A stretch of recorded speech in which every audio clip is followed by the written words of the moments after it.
Flynn.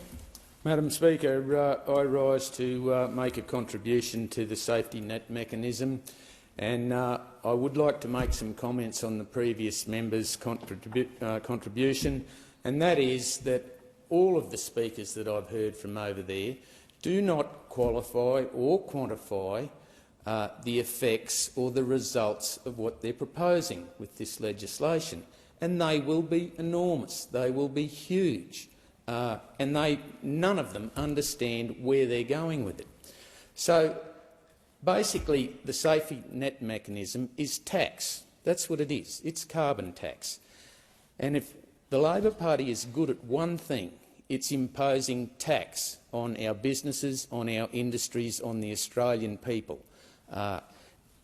They're proposing to implement a 10% rise on the transport industry through fuel excise increases and registration increases. There's been proposals on the superannuation tax, single entity self-managed funds. There's also franking credit tax. I mean, they are very good at imposing tax. So, in respect to the safety net mechanism, and in my electorate of Flynn, there are 18 businesses that will be directly affected, those businesses emitting over 100,000 tonnes of carbon.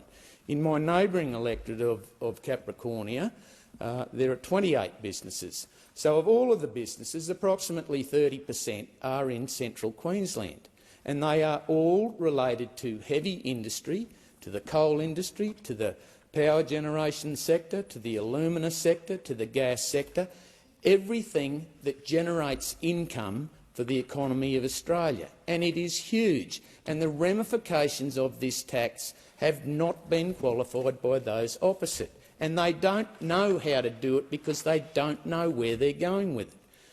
I've spoken to many of the proponents that are involved here, not all of them, but one thread in the conversations that I have with them is common.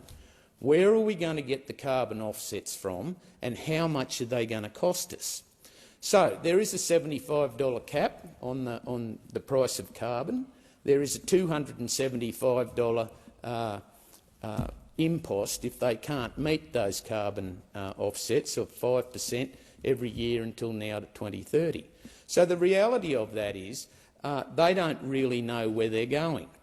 They don't know how much it's going to cost them. They don't know how much carbon offsets are available.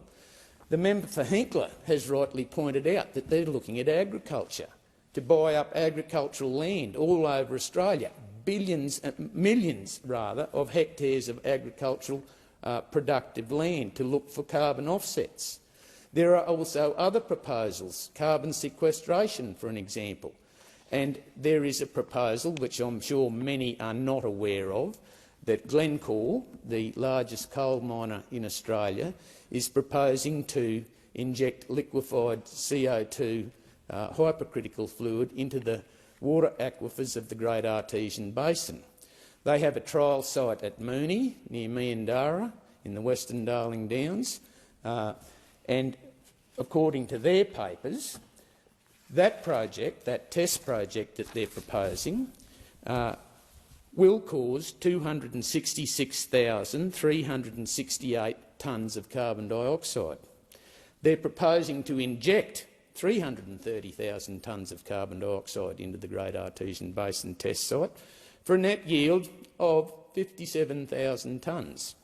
Now, they also say in their technical water report that any injection site that they have and a zone around it will effectively render that water source useless. And I will quote from their technical water report. Future users should not be allowed to take groundwater supply from the zone impacted by the plume, which is the Precipice Sandstone water aquifer. This should include a zone around the impact area from which water might be extracted by a well installed outside of the immediate residual impact zone.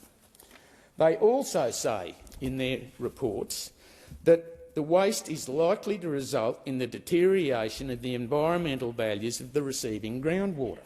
So they are actually admitting that they cannot meet the environmental standards. And what they are proposing in Queensland is to change the EP regulations to allow them to do this. Now, the problem that I've got with that is if those environmental regulations are changed, and I'm talking about section 41 2C of the regulations, that will open up the gate for anybody and everybody to do the same thing. So of the 215 companies that emit over 100,000 tonnes of carbon, given the fact that it's difficult to identify where these carbon offsets are going to come from and how much they're going to cost cost these companies if they can't meet those regulations imposed by this safety net mechanism, they will possibly look to carbon sequestration technology. And if those EP regulations are changed, it will have an enormous effect on the greatest water source on the planet. The Great Artesian Basin is unique. It is one of a kind. There is only one of them. It's the same as the Great Barrier Reef. It is the Outback's Great Barrier Reef. It is estimated to carry 65,000 cubic kilometres of fresh water. It covers 22% of the area of Australia over 4 states. It covers 71% of the area of Queensland, and it is the lifeblood of agricultural Australia. So I am vehemently against anybody putting liquefied hypercritical fluid into the waters of the Great Artesian Basin. And, Mr Speaker, if I can borrow from Macbeth, they shall hack the bones from hack the flesh from my bones before I give up on this issue. It's not happening on my watch.